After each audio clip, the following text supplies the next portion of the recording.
now, and we all big thank you to Gillian for making it work. Our talk tonight on the Herald-Mail Building, Hagerstown, where we are. I suppose most of you know where this is. I myself have only been in the lower part, but if you're interested in seeing some images of the inside over there on the table, you can put the light back on later, you'll see some of those cards. And I understand that those are takeaways. Correct. Yep, those are takeaways for tonight's event. And I will introduce our three esteemed speakers. They aren't all speaking at the same time. So first we will have Catherine McCauley, an architectural historian who recently retired as chief of the Historic American Building Survey, that's HAER, of the National Park Service. She's worked on many, many research projects that are now part of the HABS Collection at the Library of Congress, from a bunch of Washington County park sites. And you may recognize some of these: Dellinger House and Piper Farm, the Quaker meeting houses of the Delaware Valley, for which she won the Vernacular Architecture Forum's Buchanan Award, that's a long time, for excellence in fieldwork, interpretation, and public service. She's an active member of that same thing, and president of its Chesapeake chapter. Yes. Her most recent publication is Buildings of Maryland, part of the Society of Architectural Historians. Which we have a copy here if anyone wants to see it. Catherine is currently working under contract for the Sandy Spring Museum to update Maryland Historical Trust surveys of key sites within the Sandy Spring community to include its unique free Black history. So please welcome Catherine.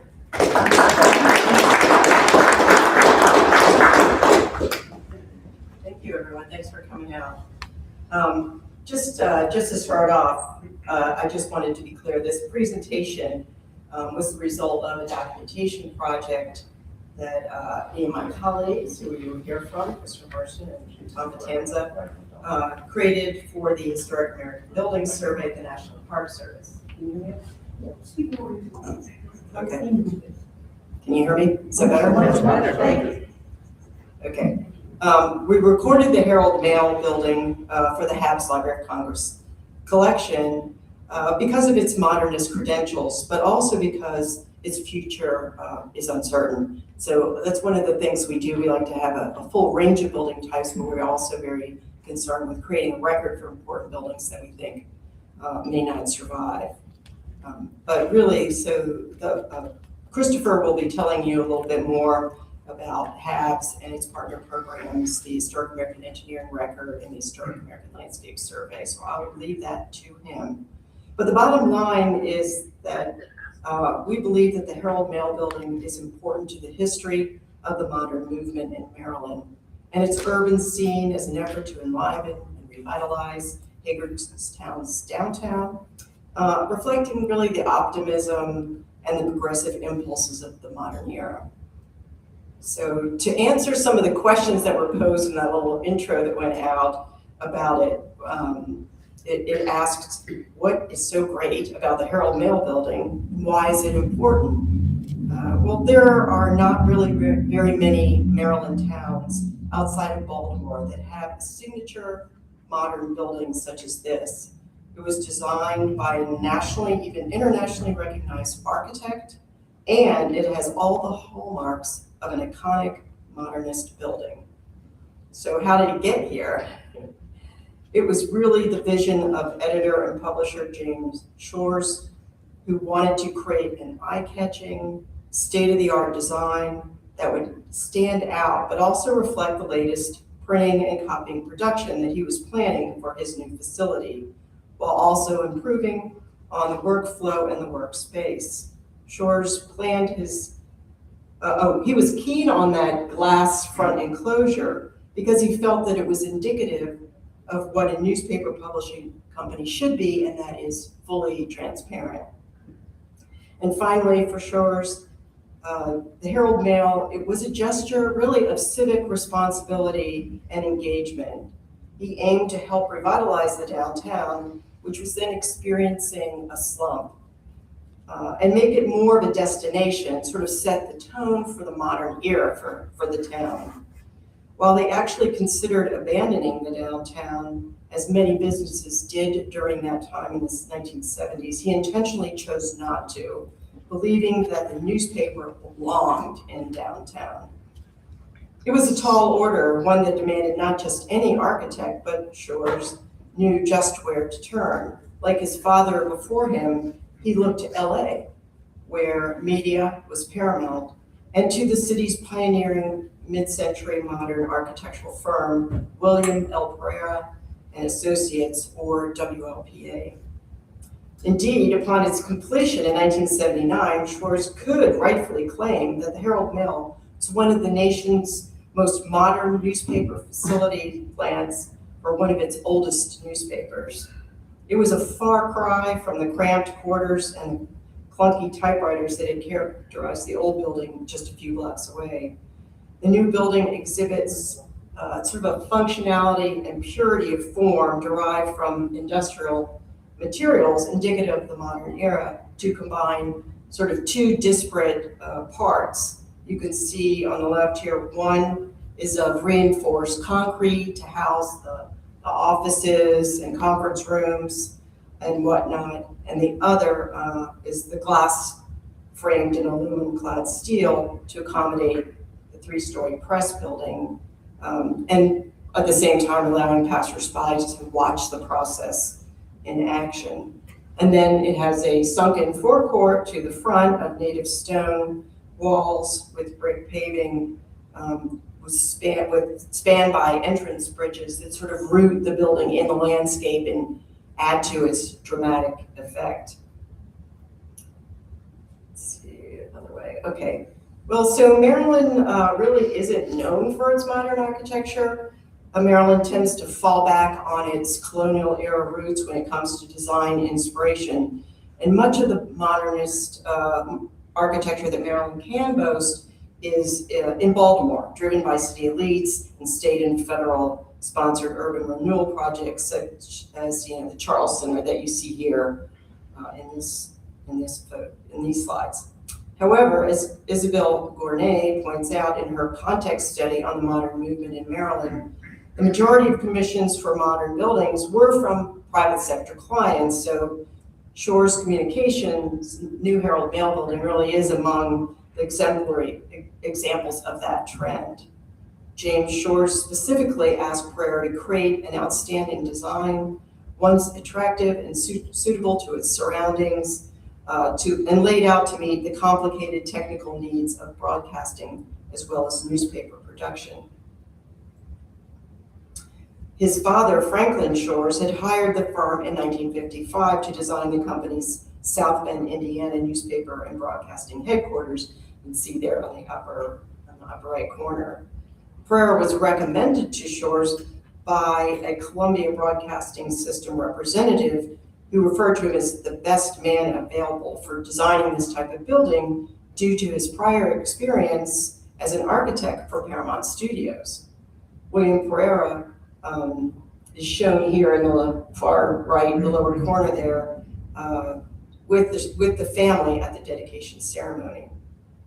So, he was touted in a New York Times feature story as a visionary. Pereira and WLPA is perhaps best known for the iconic pyramidal-shaped Trans-American building erected in San Francisco in 1972. However, the firm's stylish yet efficient architecture really dominated the look of Los Angeles for about 30 years, with buildings such as the LA County Museum of Art, CBS Television City, the LAX Theme Building, and many others. And perhaps more relevant to the Herald-Mail is that they had just recently completed a major addition to the Los Angeles Times Building, shown up there in the top right corner. WLPA associate architect specifically responsible for the design of the Herald-Mail was Arthur Golding.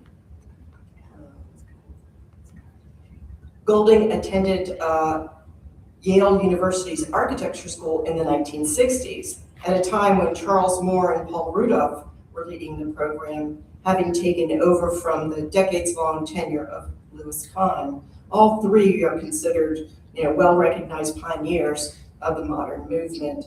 In fact, during their leadership, Yale University, they led national trends by embracing a modernist approach to design that challenged the traditional norms that lean towards classically inspired architecture. The Yale News called the school, quote, a crucible of innovative experimentation and the center of social and political debate at the time. So demonstrating the new concepts then being taught, Louis Kahn in 1953 designed the concrete and glass Yale University Art Gallery, shown there on the left. And then a decade later, across from that, Paul Rudolph created his well-known brutalist, sort of setting the trend for brutalist architecture right across. So these are the kinds of buildings that our architect, Arthur Golding, was really experiencing on a daily basis. After completing his studies at Yale in 1967, he joined Victor Gruen of Gruen and Associates in Los Angeles, who's another sort of pioneer in this line of modern shopping centers. And he also worked with famed architect Cesar Pelle on such projects as the U.S. Embassy in Tokyo. He joined WLPA in 1975 as director of design and became the division's principal architect in 1981. So here are some of his most noted designs, other than the Herald-Mail, of course. He designed the Hilton Hotel in Universal City, Los Angeles, shown on the left. In the middle, the American Airlines corporate headquarters at Dallas-Fort Worth. And then on the far right is Citicorp Center in San Francisco. He left to start his own firm in 1983. So getting at the defining modernist characteristics that Golding featured in a design for the Herald-Mail Building, they really are most expressively those expansive glass walls, the steel framing, the textured concrete, and basically these boxy rectangular forms with clean, unadorned lines and a very light, conscious, open space interior. According to Golding, he was inspired by several well-recognized modernist architects in designing the Herald-Mail. As Golding himself stated, a point of departure for me was the Skidmore, Owens, and Merrill newspaper building in Columbus, Indiana, with its glass enclosed press room. Completed in 1971, the Republic newspaper building is now a National Historic Landmark. The Skidmore, Owens, and Merrill became known for these curtain walls and open space interiors. However, such features were evocative of the work of many other pioneering modernists, such as Mies van der Rohe and Louis Kahn. It was, in fact, Mies van der Rohe who pioneered the skeletal steel frame glass structure with his landmark 1958 Seagram's building, shown here on the right. Like the glass framed aluminum clad steel that housed the press in the Herald-Mail Building, this is what Mies van der Rohe referred to as skin and bones architecture. Golding's design, however, differed significantly in that he also included a second component of poured-in-place concrete. Regarding the concrete, Golding found inspiration in the work of famed French architect Le Corbusier, as well as, again, our hero Louis Kahn, who keeps popping up. Both were pioneers of concrete architecture. And these are a few of their groundbreaking model buildings.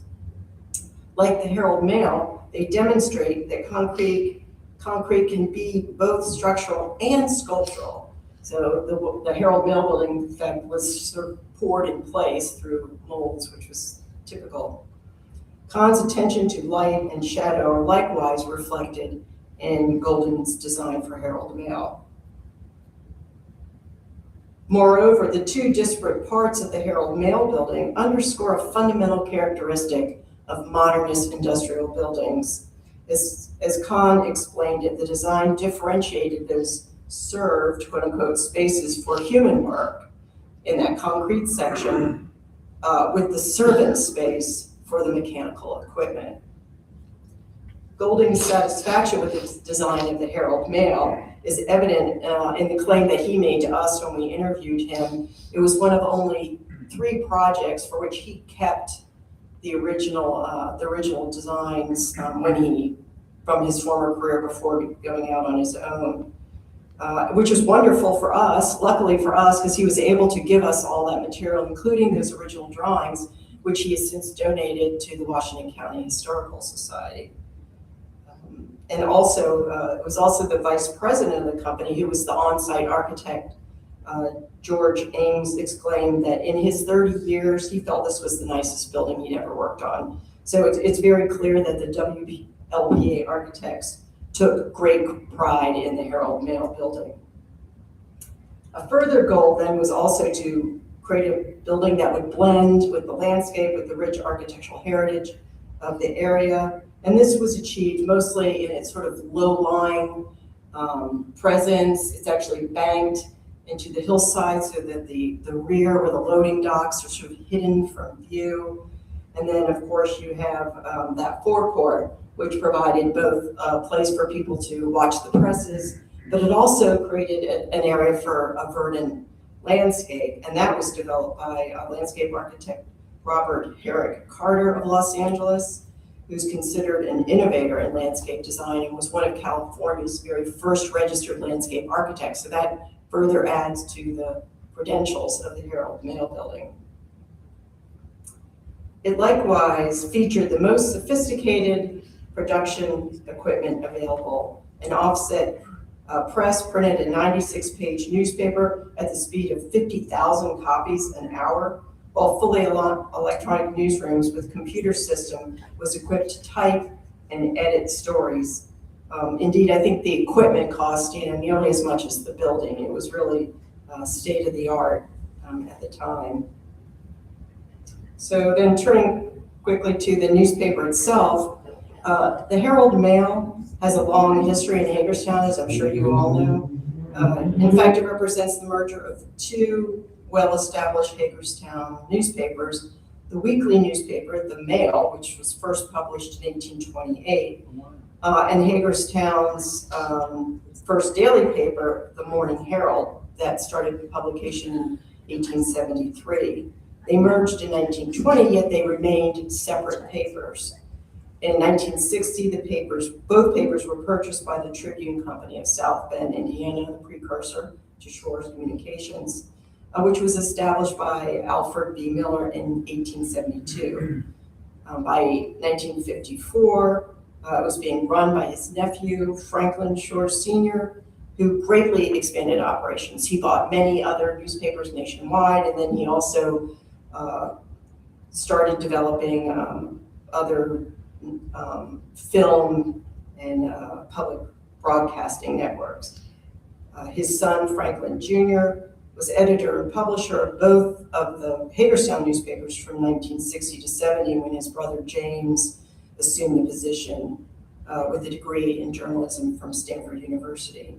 The company was finally rebranded as Shores Communication in 1976, and finally in 2007, the 2 papers merged as the Herald-Mail.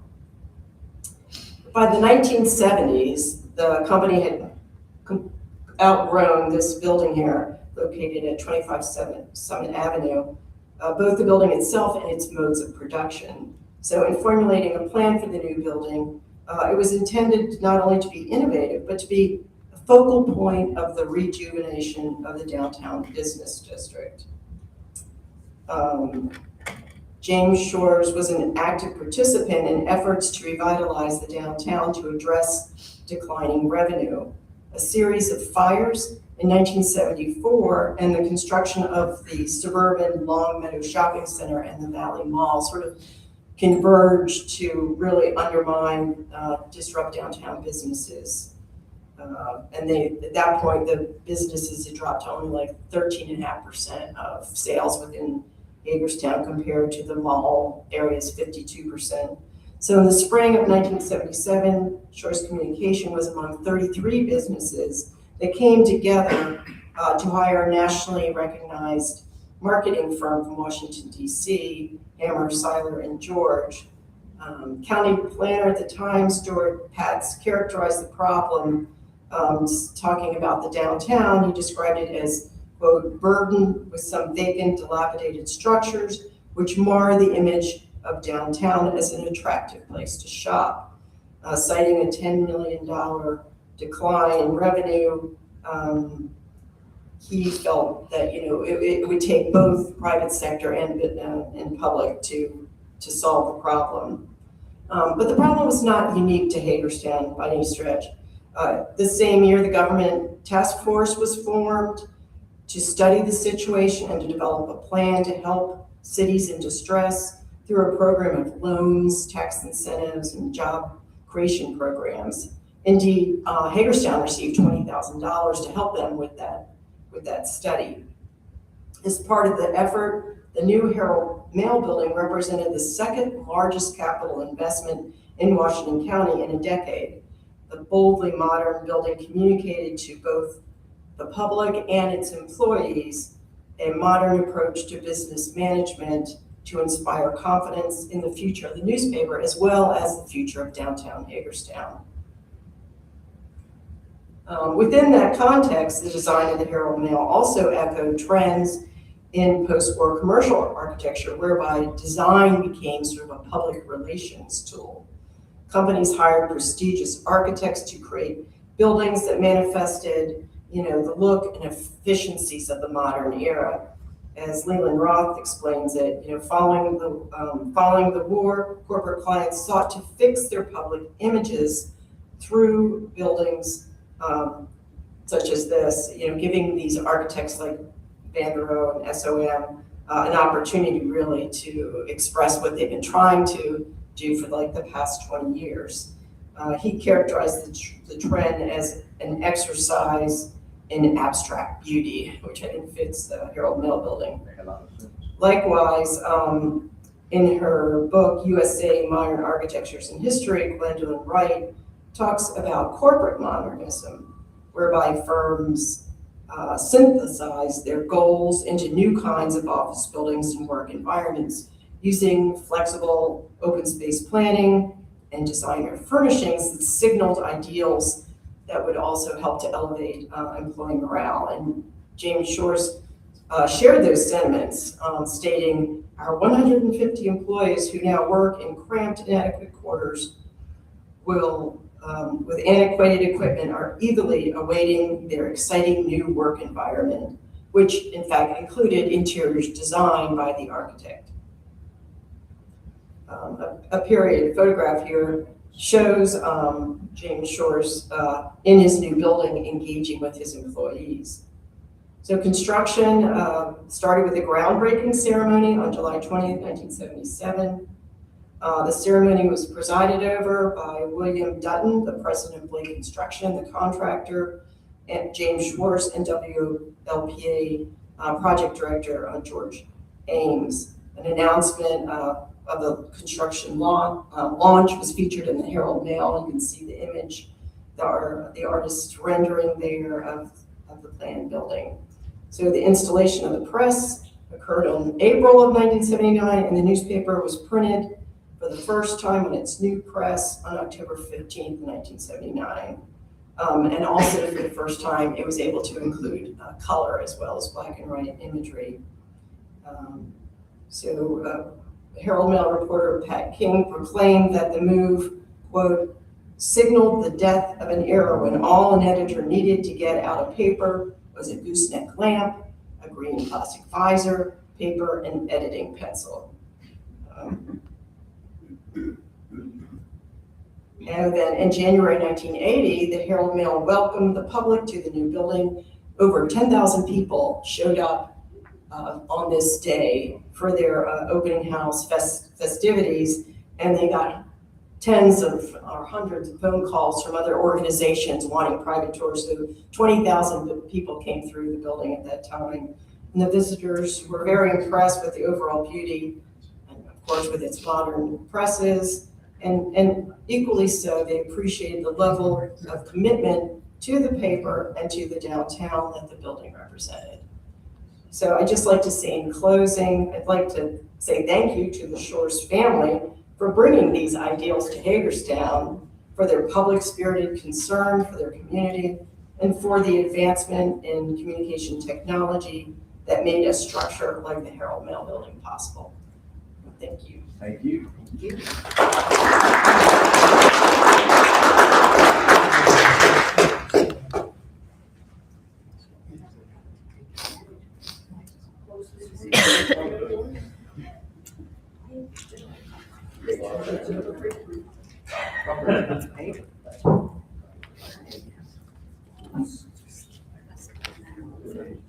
Okay. Our next speaker, Christopher H. Marston, has been an architect,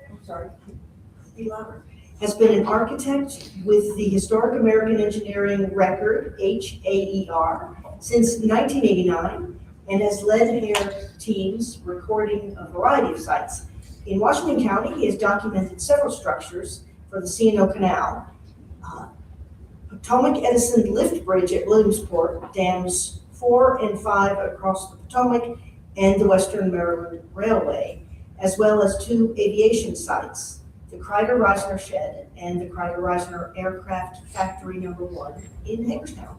He served as co-editor for 3 books, Guidelines for Rehabilitation of Historic Covered Bridges with Tom Matanza, who will be our third speaker, Covered Bridges and the Birth of American Engineering, and America's National Park Roads and Parkways, Drawings from the Historic American Engineering Record.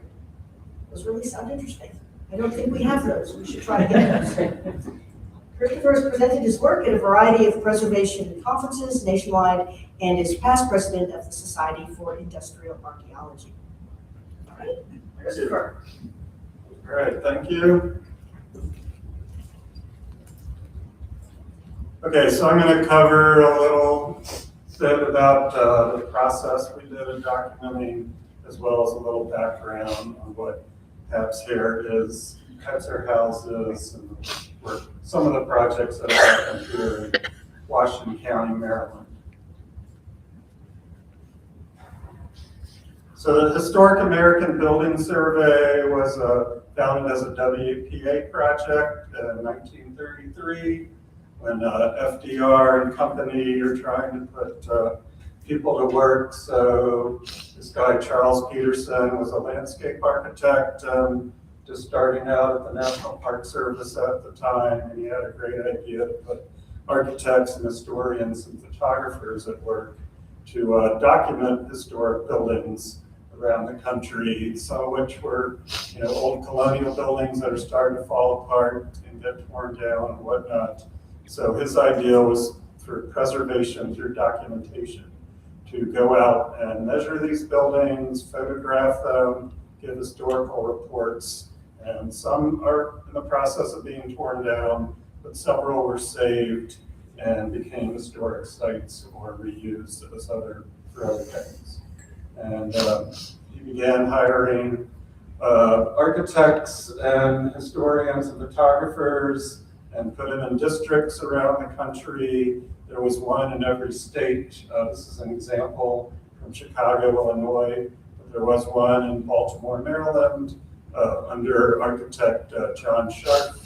And they went out to all parts of Maryland, and Eastern Shore, Southern Maryland, Annapolis, Baltimore, and out here in Western Maryland.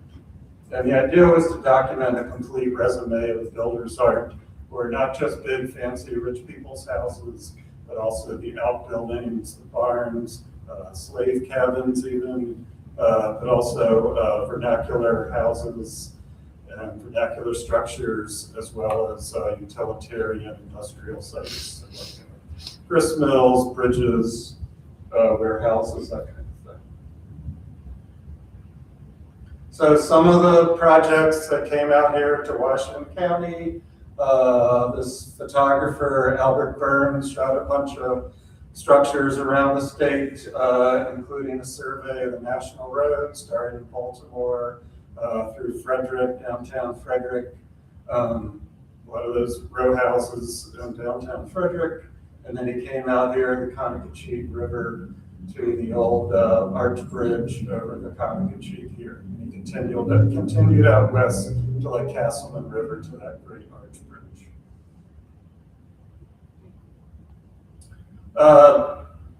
So there was a lot of projects in the 30s done. HABS is paused during World War II, but there's still people that are interested in documenting sites. And when the Hager House Museum here in town, here in the park, they did a archaeological dig of a foundation next to the old house, and there was great interest. They brought in a lot of important archaeologists and architectural historians, and they decided to put their findings from that in the HALS Collection. So here's some sketches showing the house and the foundation that they're digging. There's folks digging out the sites where the archaeology dig. And then some architects did some great renderings of some of the findings, these beautiful drawings of some of the knives and spoons they found, as well as somebody even did a watercolor of some of the shards of pottery and whatnot. And then these were added to HABS title blocks and transmitted to the Library of Congress. And as you all know, there's two major national park sites in Washington County, Antietam National Battlefield and Chesapeake and Ohio Canal. So there's been a lot of work done on both sites over time as HABS has worked with the national parks to do baseline drawings to help them with restoring and maintaining historic structures, such as the Cemetery Lodge House. And this was photographed here by Jack Boucher, who was a longtime photographer for HABS from the late 50s till he passed away in the 2010s. Here's a beautiful photo we did of the Piper Farm at Antietam Battlefield.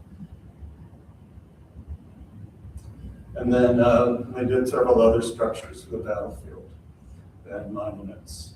And then Chesapeake and Ohio Canal, of course, goes all the way from Georgetown to Cumberland. A major part of it goes through Washington County. So there was some early documentation started in Montgomery County, which was the first phase of when the Park Service took over to try to water between Georgetown and Seneca, where Seneca Rocks is. And so there was several drawing projects started then in the 30s and photographs. And then in the late 50s, early 60s, there was HABS was revived, and out of the Philadelphia office, and Jack Boucher and others were hired to come down to Harpers Ferry and do work at Harpers Ferry, Antietam, and C&O Canal.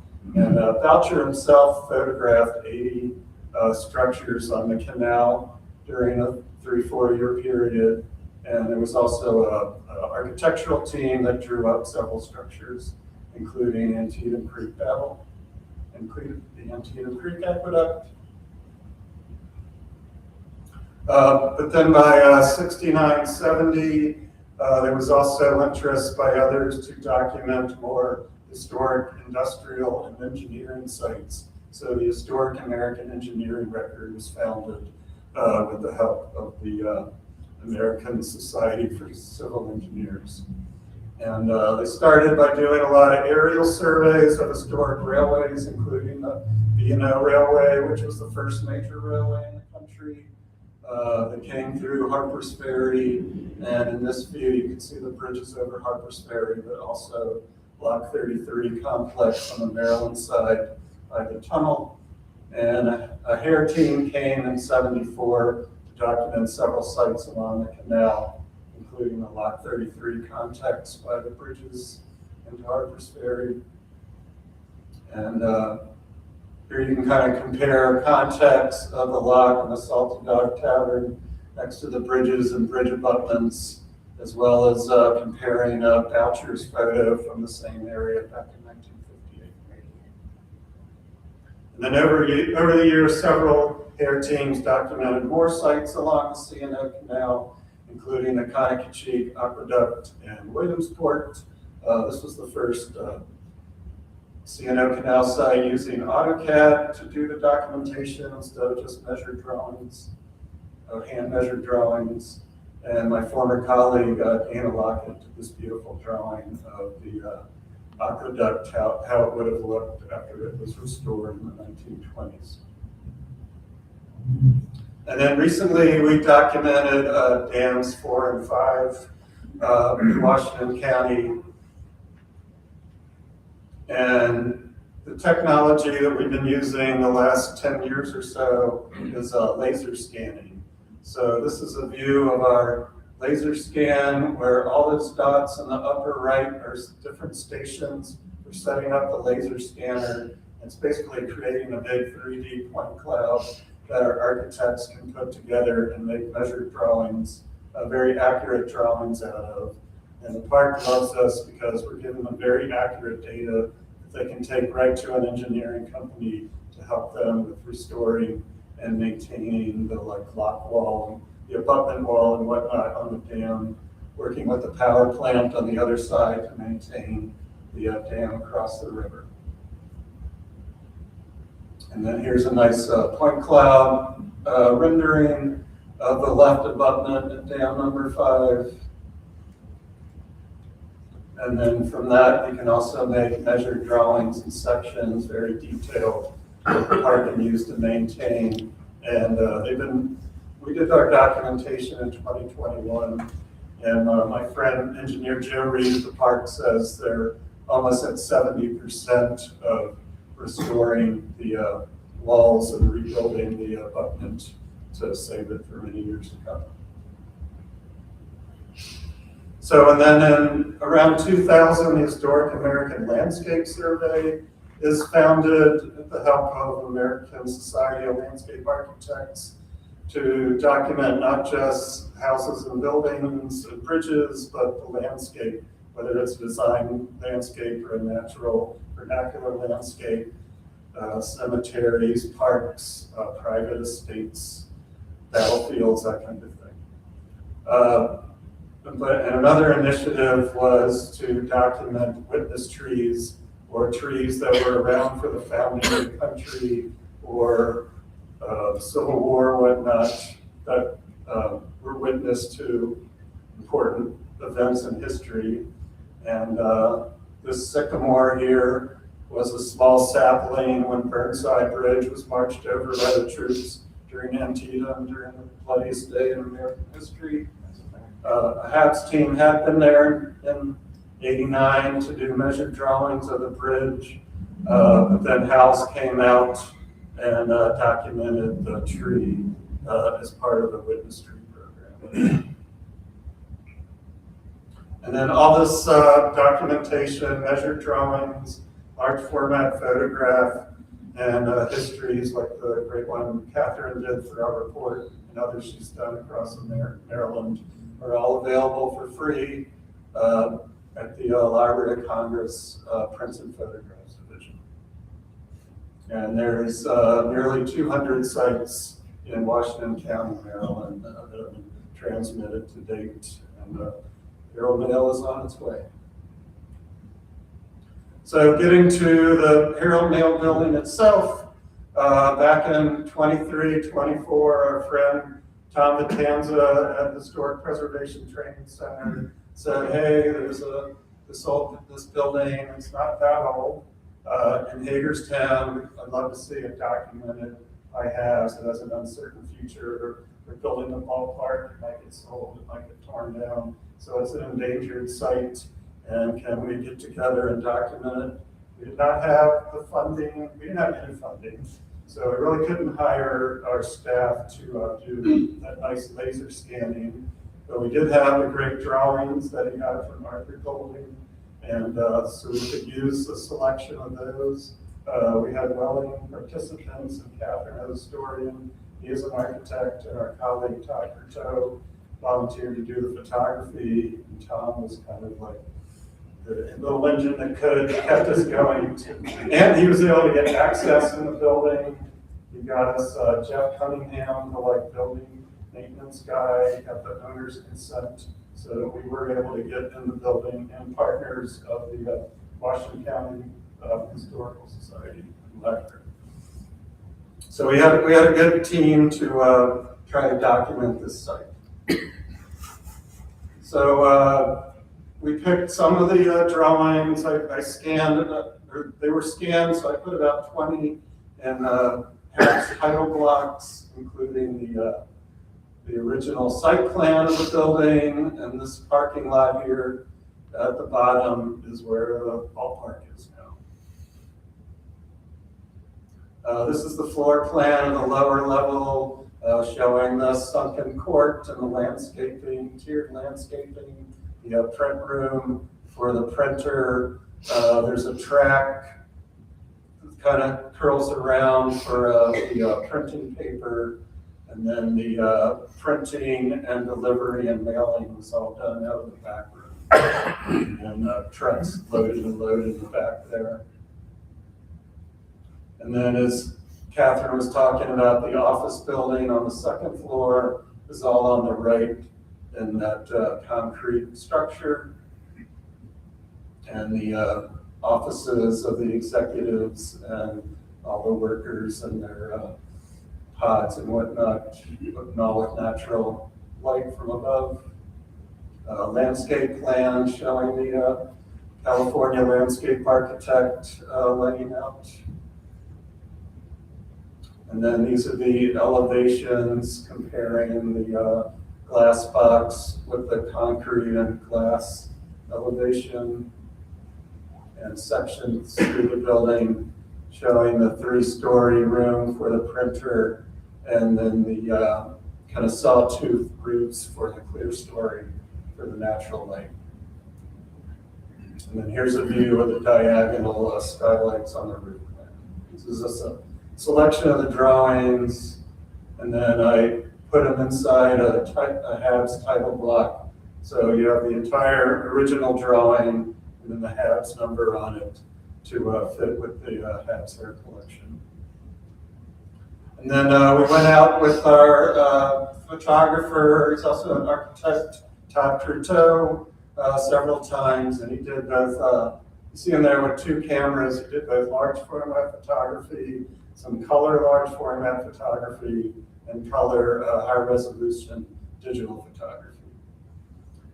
So here we are at the edge of the courtyard, at the corner of the building. And we also compared some of the great photos that that were shared with us from Norman McGrath from 1979, showing the brand new building with how it looks today. So Todd was able to get some nice comparison shots showing the original building there, and here's a similar view. This is also while they're doing construction for the ballpark, so there's a lot of, orange cones and construction trucks going on.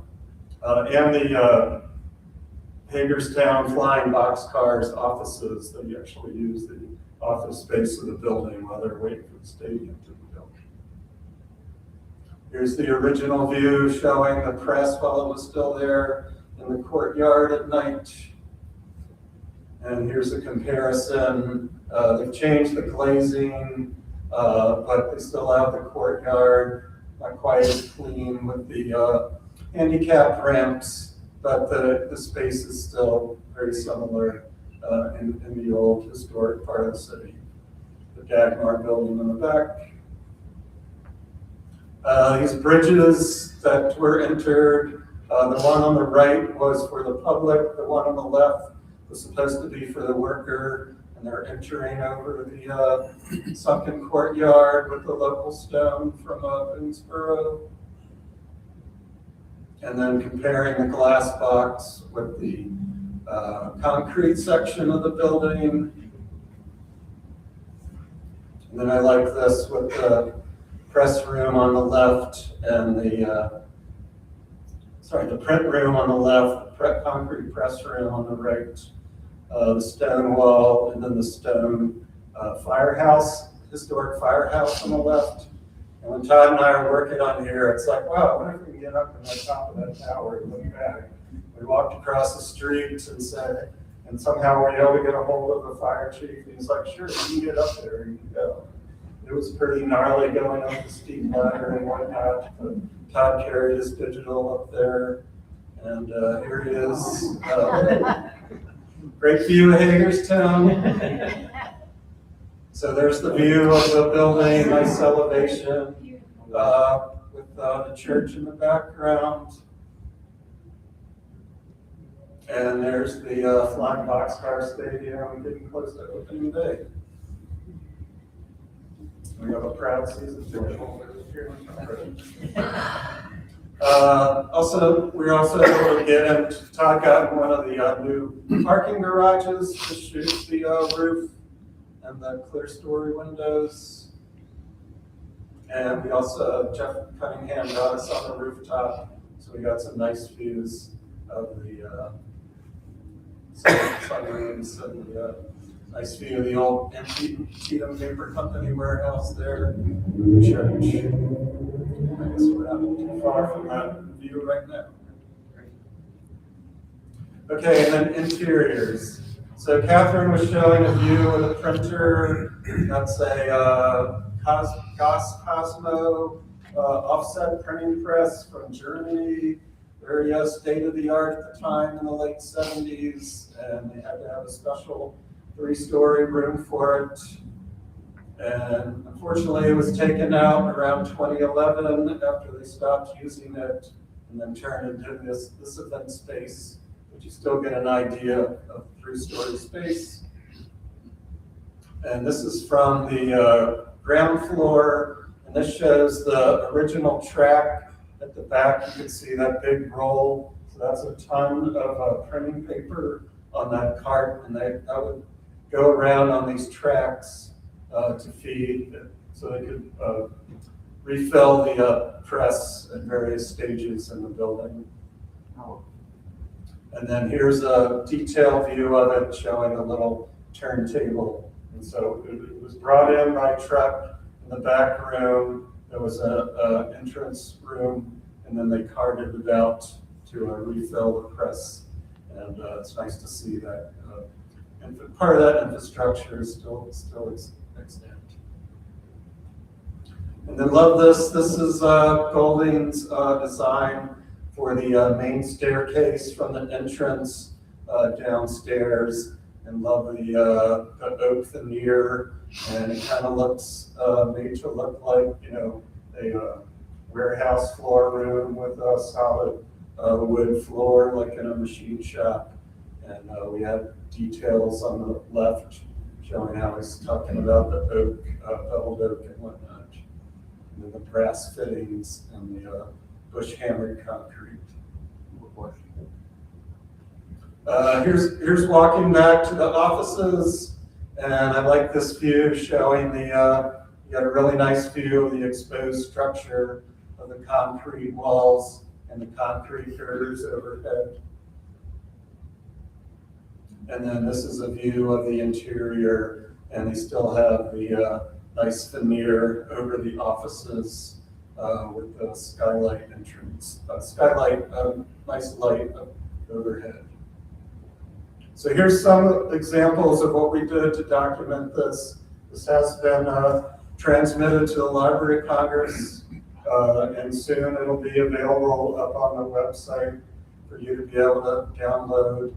And the photos are going to take a little longer, but that's a different story. But here's a good example of, you know, revitalization with the ballpark for the flying box cars in the back. And here's a great example of a perfect opportunity for a mid-modern building to be preserved as another jewel of historic downtown Hagerstown. Thanks. Thank you.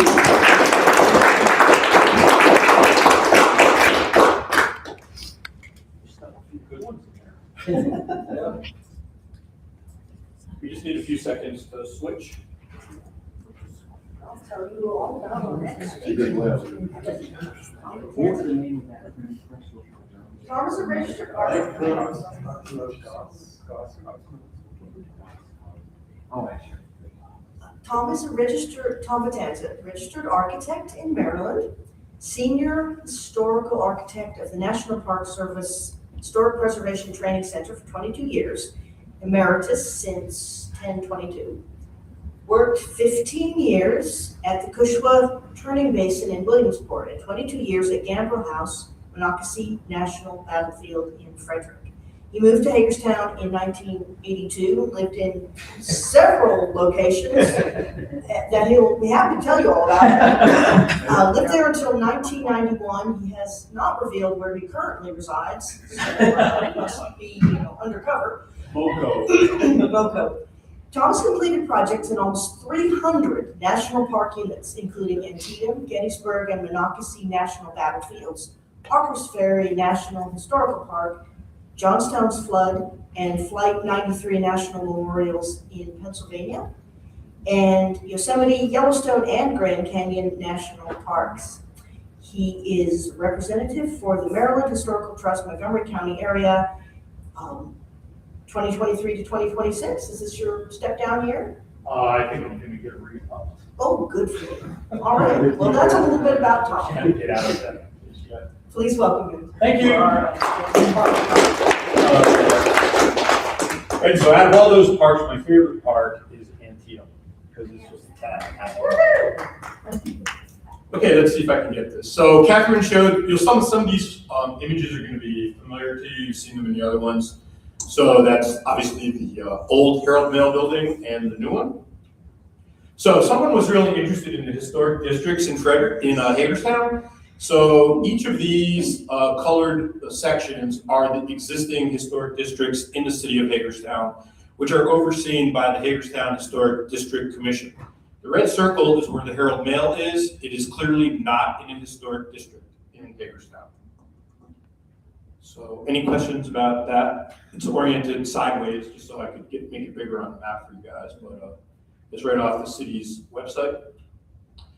This is a Sanborn map from 1918. It shows what the site looked like in 1918 with Hood Street, which is no longer there, in the orange circle, and the B&O Railroad Station in the red circle, and the Freight House in the green circle. And you can see the railroad tracks coming in from the main line of the B&O, and you can see some of the other existing buildings.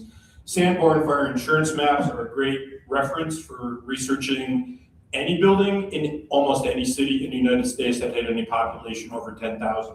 And most of them are online for free.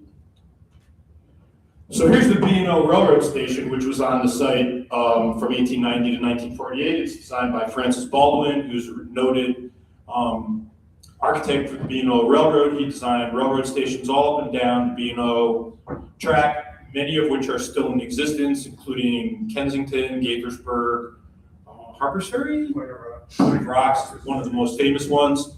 And Hagerstown had this lovely station, which survived, through World War I and World War II, and then was lost after that. I'd love to show this picture. This is Staley's Garage, right across the street from the Herald-Mail. This building still exists, but no longer looking like this. And I sort of think it's a hidden treasure in downtown Hagerstown, and it could be restored to its former glory if anyone was ever interested. By 1926, so the Sanborn map was made in 26 and then revised in 51, and this shows the railroad station is gone. The Freight House is still there in green, but there's a gas station on the corner now. Anybody remember Litton's Amoco station? It was what succeeded the railroad, so sort of natural progression. You go from railroad to automobile. You can see the Dagmar there. It's got the upper 2 stories built on by now. And I sort of like, in this part of Hagerstown, you can sort of see how the city's doing by the condition of the Dagmar. Sometimes the Dagmar looks really good, sometimes it doesn't. It's looking pretty good right here in this picture, I think. Still has the canopies on the top floor. But Litton's came and went pretty quickly, and the site was vacant for a number of years, and you'll see what happens next later on in this. So you're all going to learn a new word today, MoMoMA. That means the modern movement in Maryland. It's a topic that's been studied. Catherine talked about it. The University of Maryland has done a history on it, which has really not seen the light of day yet, but it's how did modern architecture infiltrate Maryland, and how did it get to the various parts of the state? Catherine showed some really great examples from Baltimore. I'm going to show some examples from Hagerstown. This is the original corporate headquarters for Fairchild Engine and Airplane Corporation. This 1955. So this building is up on the Marsh Pike. It's now a retirement center. And if parts of this building still exist, this building was designed by a firm from New York City. Fairchild Republic obviously had enough money, they could bring in anybody they wanted to. Their factory was at the airport. This is about a mile from the airport because they didn't want to be on site with all the noise. If this building still existed in Hagerstown unmolested, it would be a National Historic Landmark building. This building is extremely significant originally because it incorporates a lot of design that was made known by Frank Lloyd Wright. Has anybody ever heard of Frank Lloyd Wright? Yes, sir. He's a pretty well-known architect. So this building with its horizontal lines and its use of cantilevers is like right out of Frank Lloyd Wright's shop, but not by Frank Lloyd Wright, it's by this other firm. I was informed about this building by the guys at the Aviation Museum because I was looking in the wrong spot for it, and they're like, sorry. They told me where to find it, and I went and I got a great tour of the site by the manager there, and you can still see parts of the original building are still there, although there's been a lot of alterations over time, and it's the Hagerstown Care Center now. This is really cool, I think, because you all know in Washington County, Maryland, the brick barns often have these brick ventilation patterns built into the gable ends to allow for natural ventilation.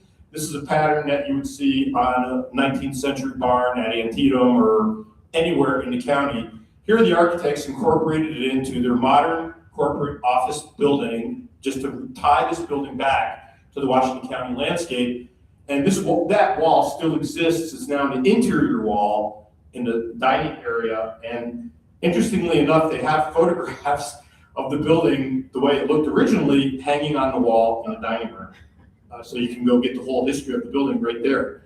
Another modern building in Hagerstown that is tied directly to the modern movement is the Mack truck powertrain plant. It was designed by this firm, Giffens and Rossetti. They were from DC, I think. But you can see here elements of modern architecture, most better seen perhaps in the Kennedy Center by Edward Durrell Stone, which was built almost the same time as the Mack power plant. The office building is the part of the building that's really significant in that it has a lot of the same elements that you would see in a modern building. The use of the vertical line, those columns on the ground floor, which are called pilote to architectural aficionados, meaning that they're elevating the main floor above the ground level to give the upper story some more significance. It's not really used at the Kennedy Center so much, although the whole building is elevated above grade, but you can very clearly see it here in the Mack building, which it still pretty much looks like this, to my knowledge, although I wasn't able to get in there. Okay, so now, high schools in Washington County. How many people in here went to high school in Hagerstown? My sister went to South Hampton, she did. Graduated. So Hagerstown, Washington County experimented with educational buildings in the mid to late 1950s. There was a plan called the Hagerstown Plan, where they wanted basically to get away from the old school buildings from the 19th century and build brand new high schools. So that meant a new North High and a new South High. Both of them were designed by the same firm and incorporated this idea that, which is kind of an idea that you see today, there would be a central television studio somewhere on campus where an instructor would recite a lesson, and it was broadcast to the classrooms where there were basically television monitors in the classrooms, and the students would get their lesson from the instructor via a live stream feed, such as what we're doing here tonight, except it would be on little black and white TVs. That idea didn't last too long. Within 4 years, they had abandoned that, but they had built these new campuses. So South High was completed in 1956. This is a very difficult building to photograph, so one of the best images I found of the building is engraved on the yearbook of South High. So this is the 1956 yearbook. And the yearbook is called Quid Nunc, which in Latin means, what now, amongst other translations. Here's South Hagerstown. McCauley Fur was the firm. You can see it's very corporate-like. Buildings almost look like little mini IBM offices. The arched building in the lower part of that picture is the gymnasium, I believe. But imagine going to this as your new high school from a building that was built in 1887. You know, it's a completely different experience for everyone, and students really commented on it quite a bit in their yearbooks. North High, same thing kind of happened up there, different design, same architecture firm. So the high schoolite is the name of the North Hagerstown High School yearbook. Here's a picture of the campus after it was constructed. And again, sort of same modern architecture, use of vertical columns on the ground floor to elevate the main level above grade. Very office building looking like, not so much what you would expect a high school to look like. Again, a huge sprawling campus. And both of these buildings were remodeled in the between 1990 and the year 2000, so that there's virtually nothing left of the 1950s buildings there, so they really only exist in drawings and photographs anymore. Another modern building in Hagerstown was the library, which preceded this building here. It was right here on this corner. It was designed in 1965. Again, it's got a lot of those elements that you saw in contemporary architecture, and they did find their way to Hagerstown. Again, this is a precast concrete building, and you can see the architect's rendering of the building, the drawing, versus what was actually built didn't come out exactly the same as it was designed, but close enough. And I believe this building was here until this building was built. Downtown Hagerstown has had a lot of the older buildings remodeled, and I'm not really sure the story of the corner building, which used to be the old Washington County National Bank, which is where I had a bank account when I moved here in 1982. But pretty much every architecture firm in Hagerstown has worked on this building at one point or another. There's the plaque from the building from last summer, and I'm talking about the one on the corner. The one up the street from it is a 19th century building that was reclad with a concrete veneer, so you really can't see what was there historically, but it's not such a great modern building, the precast concrete one. This is Arthur and Catherine and I on a Zoom talk, one of the few times we got to discuss with him his idea for the building. And I actually got to meet Arthur in February. I went out to LA and spent a great day with him. He's doing artwork now. You sort of see that green thing hanging on the wall behind him. He does computer generated digitized color art, which I think is pretty interesting for an 84-year-old guy. Yeah. But his firm, Catherine showed this photograph, the LA Times building, and this wasn't Arthur's design, this was his boss's design, but luckily Hagerstown got Arthur instead of this guy, because you could have ended up with this instead of what you got. And I think the Herald-Mail Building is way better than this building. And unfortunately, a lot of the buildings by WLPA are now aging, just like the Herald-Mail. And when I was in LA in February, this entire building is vacant now and fenced off, and the future of it is uncertain. So to Hagerstown, you've seen the Herald-Mail masthead and the various different designs that they used, and HAER and Associates masthead that went on all the drawings. The artist rendering we've seen before. Back in the day, before we had computers, everything was drawn by hand by the architect to present to the client in the very early stages of design to make sure they were on the direct wavelength with the client. So as Catherine explained, Pereira was very concerned that this building fit into the context of downtown Hagerstown. We're still a little confused about how exactly that is meant to be, because this building is obviously a modern building. It is set away from all the other buildings by the courtyard in front of it and the receiving and the loading dock in the back. But what's fascinating about this building is they always focused on having the printing press, be visible from the sidewalk so the public could see what was going on there. And the use of the skylights hasn't been mentioned so far. This building was rigged to be solar powered, but considering they were originally thinking about this in the mid-70s, first oil gas crisis, solar power was just coming online. We had the solar plant in Frederick that was building solar panels in Frederick, and they were going to use them on this building. But by this time this building went into construction, the oil markets had recovered and the owners decided not to put the solar panels on the roof. All the plumbing is there, all the electrical is there, and the structure is there. So solar panels could still be put on the roof of this building, and it could pretty much generate its own power. This shows the property before the Herald-Mail was built. So again, we've got the gas station in red, another building, I'm not sure what this one was, in yellow, and then the freight station in green.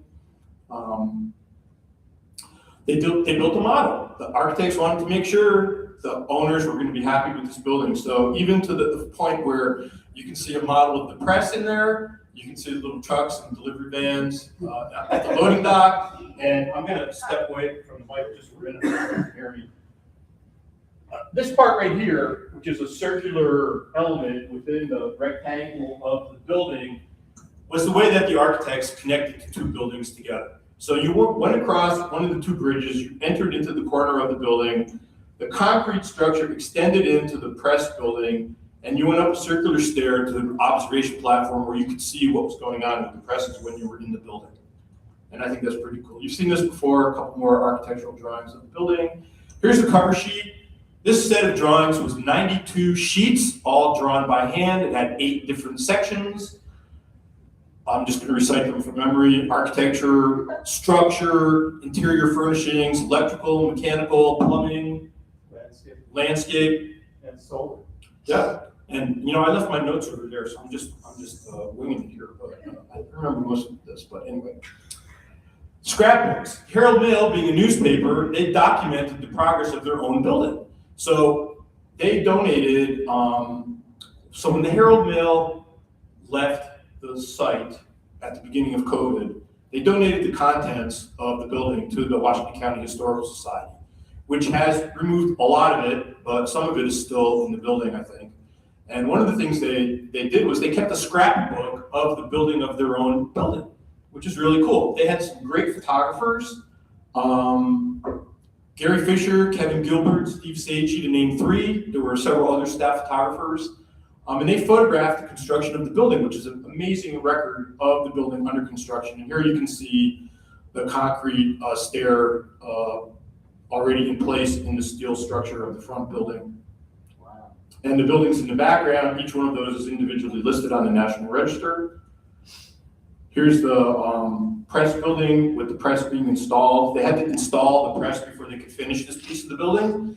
And as Christopher said, this was imported from Germany, and they had special folks come over to install it and get it up and running for the Herald-Mail, and they spent 3 months teaching the Herald-Mail staff how this whole thing ran. And what's interesting about it is the circulation of the Herald-Mail was never over 50,000 papers a day. This thing could print that many papers in an hour. So it became a job shop for other newspapers around Western Maryland. They would send their stuff to the Herald-Mail will print it, and then they would ship it out to Cumberland, Hancock. I know up in Pennsylvania, there were a couple towns that used the Herald-Mail to print their paper because none of them had modern presses. They all still had the old-fashioned presses. And actually, the Frederick News Post was printed in Hagerstown for a period of time, and then that switched after they couldn't find parts for this anymore, or they decided they weren't going to invest in the press anymore, and it was less expensive to have Hagerstown paper printed in Frederick and then trucked back over here. If anybody's got any other facts about that, let me know, because this is also kind of secondhand to me from people we talked to affiliated with the paper. Catherine mentioned Mies van der Rohe. He was a very famous architect. He obviously did a bunch of buildings in New York and in Baltimore. This corner is very reminiscent of the Seagrams building in New York City, and here it is in Hagerstown on the corner of his building. I call this the Mies corner. It's integrated in to the building in a couple of different places. There's 17 different details in the drawings detailing how this corner is to be built, either in the corner or perhaps in the middle of the building, or how it adjacent attached to the concrete section in the back. Hagerstown didn't get bronze, it got aluminum clad steel, so a little less expensive, but it still looks the same, more or less.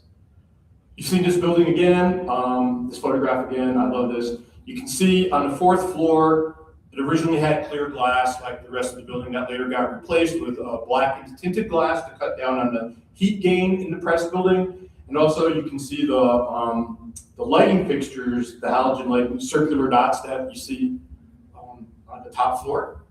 Those are still in the building to this day. Wow. Another drawing showing the sections and elevations You've seen this before also. You can clearly see the paper on the cart on the track in this image, and the two-story nature of the press. Christopher showed this, but it's a detail of a section through the building showing the press building on the left and the rest of the building on the right there. You've seen this before. Also, we all love these photographs. We are so lucky that they have these photographs. Pretty much everything in this space is as it was then, with the exception of the press and some of the rollers. Some of the switches and wall plates and such are still in there too. So to me, one of the more interesting things really is the structure of this building. This is a rectangular building. However, when they transitioned to the roof frame, they rotated the grid 45 degrees to accommodate the skylights because they had to be north facing. So that was a pretty interesting thing that they did. It took a lot of technology to get that structure. It's all concrete cast in place beams with some steel frame thrown in there to support the skylights. And you can see the differentiation here on the interior of the building, the concrete beam running straight back and the skylight structure crossing at 45 degrees with the north facing skylight. I showed this photograph because the Yale Center for British Arts in New Haven, Connecticut, it's another building by Louis Kahn. Louis Kahn was a big influence of our architect, Arthur Golding. And I think you can see the similarity here between the use of the wood paneling on the interior. Arthur says it's a direct influence of his, that he really loved the interior of the British Art Center, so he more or less copied it on where he could use it on the interior of the Herald-Mail, which was to differentiate the management offices from the workspace. And they went so far as to specify where this lumber and its oak was going to be harvested in Western Maryland, how it was going to be sawn, and how it was going to be presented on this paneling system. So it's a very specific architectural thing.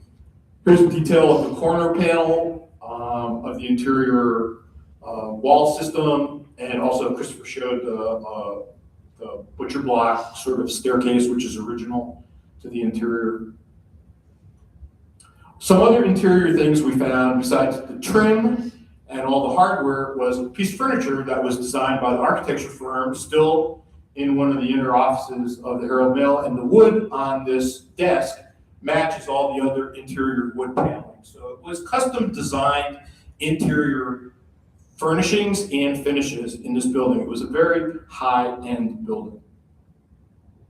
I love how the historic buildings across the street, which are each individually listed on the National Register, are reflected in the glass of the Herald-Mail. And if the glass was in good condition and if the third story was still glass, you would get a total picture of these, the firehouse and some of the other buildings across the street. And as Christopher mentioned, all of this stone came off the Roarsburg Pike, Boonesboro Pike.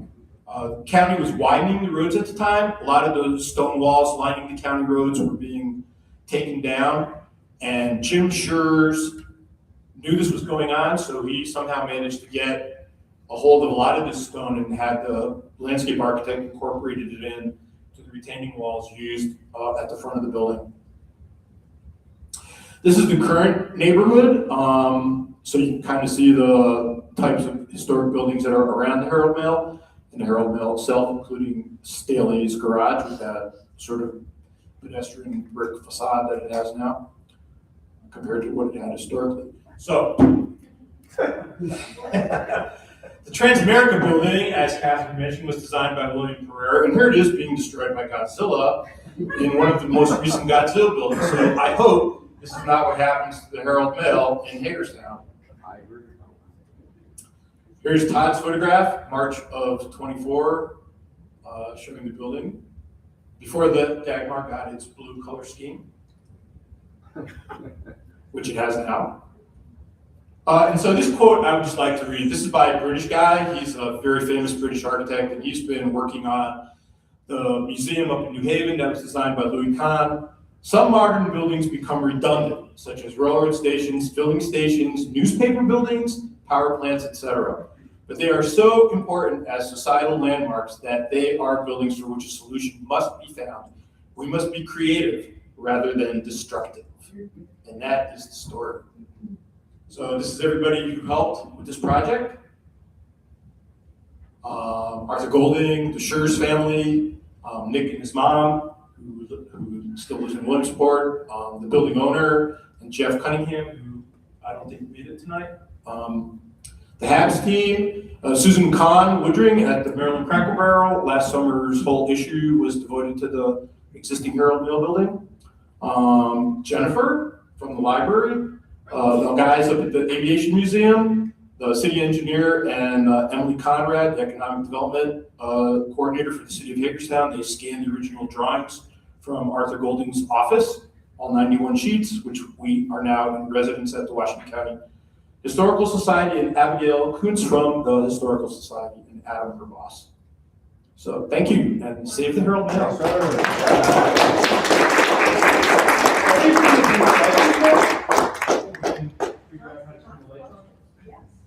Does anybody have any questions for us? Yes. For me or any of us? First of all, I want to say thank you for coming. I like everybody who came today, people that articulated, drafted this up. I like all three of your presentations. My sister's name is Catherine, too, by the way, with a K. Not with a C, and I'll hobnob with her one-on-one before I'll leave. But I'm an avid reader of the Herald-Mail. I read the basically the headlines. And my favorite part is probably the News Post and Washington Post, being after the today's in history. So I try to keep up with that. But now they're doing something here at our local library where it's coming through the mail. So the paper's been backed up for like the last 4 or 5%. Today's paper hasn't changed. I'm going to go to sheets later and catch up on the basic. Something I do, but it's just the idea of like when it's not here, it's like how do you get a hold of it? Right.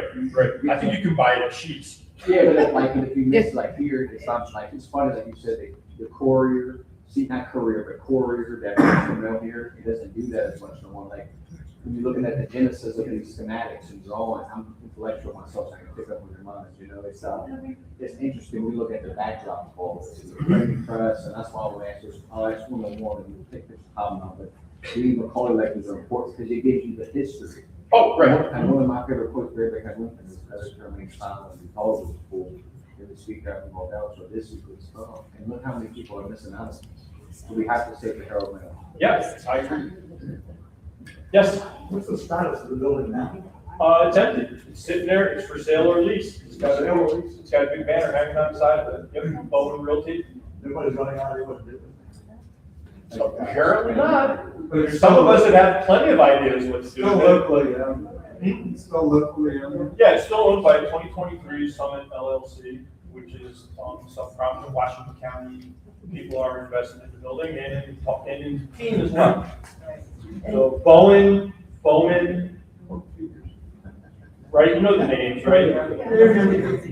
Correct. Well, it's the same people. They were Maryland Stadium Authority, built the stadium, and the Washington County Commissioners created an entity called Chief, which I forget what it stands for, but the ballpark is going to be transferred to Chief, which is managed by some of those guys. Some of those guys are also owners of the team, and some of those guys are also owners of the building. What was the original cost? Oh, like $3.5 million, I think. Because we know the press was 1.2.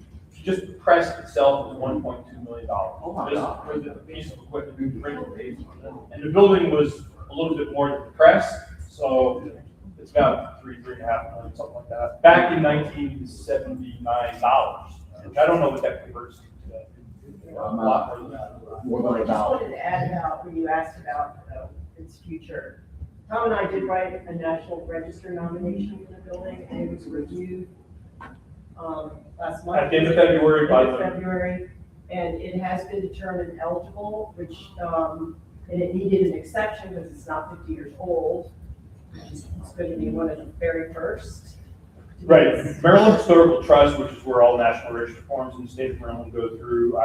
We were there last week because they have a conference, and I was asking their staff there, what was going on in this building, because we knew it had been determined eligible by the Governor's Consultative Committee. Every building in Maryland that's nominated to the National Register has to go through the Governor's Consultative Committee. If they say yes, then the Maryland Historical Trust sends it to the National Park Service, which will make a final determination. Usually they just go with whatever the state says. So even though the owners have objected to the building being listed on the National Register, the Governor's Consultative Committee determined that it was eligible anyway. It's the first building in Hagerstown outside the National Register District to be listed on the National Register, I think, in 30 years. So Paula Reed, Paula Stoner Reed, and Doug Reed, big preservationists in Washington County, did pretty much every building that's on the National Register in Washington County. You can thank one of them for doing it. The last time a building was listed was when they updated one of the historic districts in the downtown core of Hagerstown. This is one of the, MHP said to me, you can count on one hand the number of buildings in Maryland that are determined eligible for the National Register that are less than 50 years old. This building makes it to groundbreaking day. This year, it'll be 49 years old. Oh, right. So it still has another year to go to hit 50. Does all your research ever wind up in an narrative format? You know what? In a narrative format? Yeah, so as Christopher mentioned, over there on that table, there's a National Register form, which will be available online at some point in time, and the library will have a copy of it. And the HABS package, which is available online through the Library of Congress as soon as they post it. Readable for laymen? Yeah, you can just go over and look and see for yourself. What you just mentioned, those two things is over there. Copies of them are over there, and then if you pick up a postcard, which is a postcard that you guys can take home, on the back of it, it lists where you can find the information online. But as Christopher said, the Historical Society has the original drawings, and they have copies of everything else. Just ask Abigail, she'll be happy to share it with you. You guys have some of it, but not all of it yet, only because we haven't sent it. Right. Yes, sir. I'm not a native of Hagerstown. I moved here in 1984. And when I went downtown in early visits, I was really impressed by the span of architecture from late 18th century, 19th century, but I think the real building is here 1880 to 1920. Right. So I go to the Dagmar and I see this building across the street that, to me, as someone who's interested in historic preservation, I'm looking all around, I said, it hits me as a slap in the face. Oh, okay, yeah. And I wonder, it's a big open area here. What got torn down? Now you answered the question. Right. And it makes sense that it was railroad and railroad tracks. But still, I don't think it fits. No, what I always liked. We tend to agree. I always liked the stone wall, but I can't believe that it wasn't some kind of controversy. And I don't know who wants to make comments on this, but at some point, what's worthy of historic preservation, even though it may indicate a style or a trend. Is that alone enough? Yeah, it is. I mean, technically speaking, that's enough to get it on the National Register. The architecture of the building and also what happened in the building and any associated value it has with prominent people at the time. You may or may not be familiar with the ComSat building, which is off of I-270 in Clarksburg on the way to DC from here. It's the big shiny silver building that as you first enter Montgomery County. That building's also probably going to be demolished. That's designed by a way more famous architect than the Herald-Mail. And if you have a cell phone, the technology for your cell phone was designed in that building back in the day when they had satellite communications there. So even that building is vastly more important than the Herald-Mail in the history of the United States, and there's nothing that's going to save it. Just to follow up, I've in my work life, I've worked in industrial buildings, mostly that were built between 1860 and 1920. Sure. And they were impressive. Yeah. I'm not impressed by most modern industrial buildings. Right, we're not trying to convince anybody. We just want to document the building. Either by the design or the materials. Sure. Well, everyone's entitled to their Any opinion. comments on that? I'm going to interject a comment. If you were an employee who was now working in a space like that building, as opposed to the probably quite cramped and dark and not very No, pleasant. not dark, big windows, skylights, the new just one. like that, because That's you what didn't I have mean. electricity. The new building would have given them such a different work environment. I think in that way, those people were pleased. They loved it. The employees of the Herald-Mail loved that. I agree, because the one modern industrial building I worked in had no windows. Oh, that's too bad. You might as well be in a data center then. Correct. Maybe it was a data center. Yes, Now, you said the stone from that building, and the stairs and stuff like that, came from rocks that were along alternately coming out of this building? just the exterior retaining walls, Okay, yeah. they came from roads in the Boonesboro area. I don't know specifically which roads, but the county was widening the roads. And so those walls that were property walls on each side, they were taken down on the side. There are still areas in, out by Williamsport, where there are still, you still have the walls on both sides. But the roads are very narrow, they haven't been improved. Nice, because they can use it instead of taking it. Correct. Okay, cool. Yes.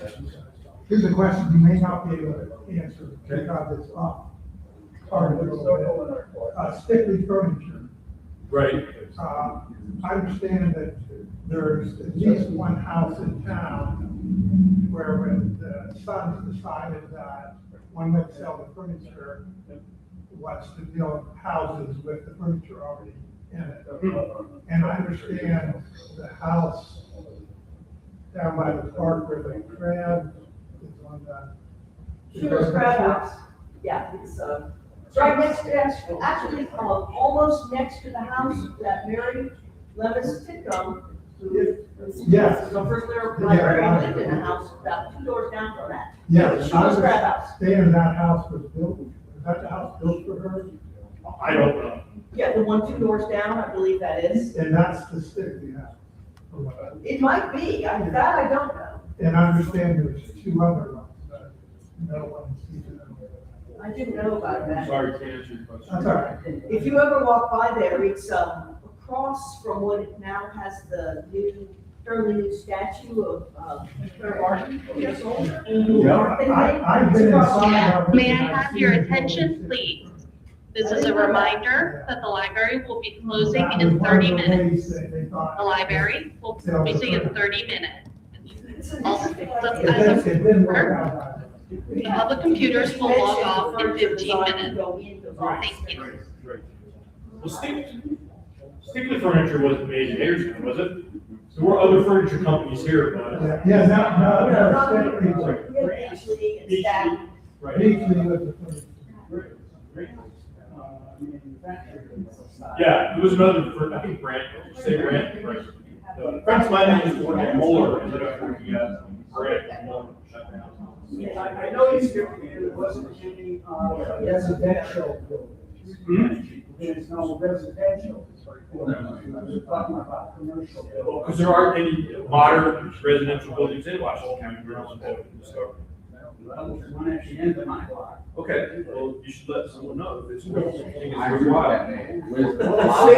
It stands out, everything else. I know there were some on 65 heading towards Indiana, but they got demolished when the road was wide. Corner of B Street and Sanborn. Well, up by Pangborn, there are some more modern buildings, because Pangborn was a very progressive company. He built that park for his employees, he modernized his factory. So if he built any worker housing, it probably was. He built worker housing, but it's much earlier, and it's Sears housing. Okay. Okay. But on the corners, there's a modern. Do you happen to know if we have that handheld mic or if it ever got fixed? Because I know it wasn't working recently. I don't know. That patron complained because he couldn't hear the questions or the answers. Okay, remind me to find out. Thank you.